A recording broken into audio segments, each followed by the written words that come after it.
Twin political storms gathered more force today over potential misdeeds at the IRS and the seizure of reporters' phone records. The Attorney General faced questions before the House Judiciary Committee, and the administration came under new criticism.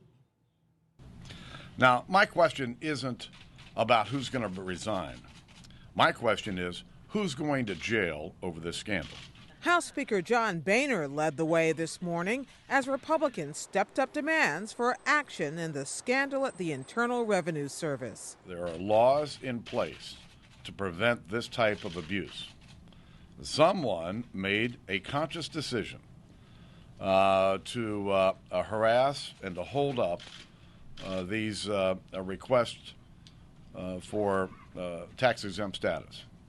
That followed last night's release of a report from the Treasury Department's Inspector General. It found the IRS used inappropriate criteria that identified for review Tea Party and other organizations applying for tax-exempt status based upon their names or policy positions. And there was more. USA Today reported that during the same period, the IRS approved perhaps dozens of applications from similar liberal and progressive groups. Mr. President. On the Senate floor, Republican Minority Leader Mitch McConnell pressed the White House to make sure the IRS cooperates fully with congressional investigations. These allegations are very serious. That there was an effort to bring the power of the federal government to bear on those the administration disagreed with in the middle of a heated national election. It actually could be criminal. And we're determined to get the answers. McConnell and the other 44 Republicans in the Senate signed a letter to President Obama demanding full compliance. White House Press Secretary Jay Carney said today the president is committed to getting to the bottom of what happened. He expects people to be held accountable if they engaged in inappropriate activity, inappropriate conduct. He expects the Treasury Department and the IRS to take all the necessary actions to ensure that this kind of thing cannot happen again. Please rise. I will begin. Attorney General Eric Holder has already begun a criminal investigation into the IRS matter, but some lawmakers see larger patterns at work.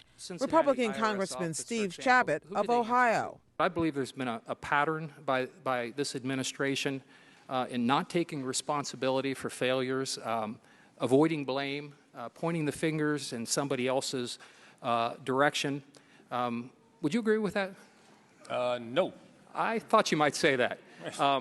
I think a lot of people do, including myself, and I think a lot of members of this committee, and we might be divided, obviously, but these are very significant things which have occurred here, and I would strongly encourage this administration to get out front, get all the facts out, let the chips fall where they may. I would agree with that last part of your statement. It is one of the reasons why I ordered the investigation last Friday, and I can assure you and the American people that we will take a dispassionate view of this. This will not be about parties. This will not be about ideological persuasions. Anybody who has broken the law will be held accountable.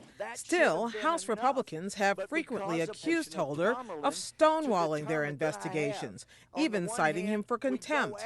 That bad blood was on sharp display when Holder's leading critic, California Congressman Darrell Issa, complained the department failed to hand over emails in another matter involving the Civil Rights Division. I will certainly look at the request. It's not something that I have personally been involved in, but I'll look at the request and try to be as responsive as we can. I'm sure there must have been a good reason why only the to and from parts were provided. Yes, you didn't want us to see the details. Mr. Attorney General, knowing the to and from, typically do. Knowing the to and... I'm not going to stop talking now. Characterize something as something Mr. Chairman, would you inform the witness as to the rules of this committee? Appropriate and is too consistent with the way in which you conduct yourself as a member of Congress. It's unacceptable and it's shameful. Holder also faced criticism from lawmakers on both sides of the aisle about the Justice Department's decision to subpoena phone records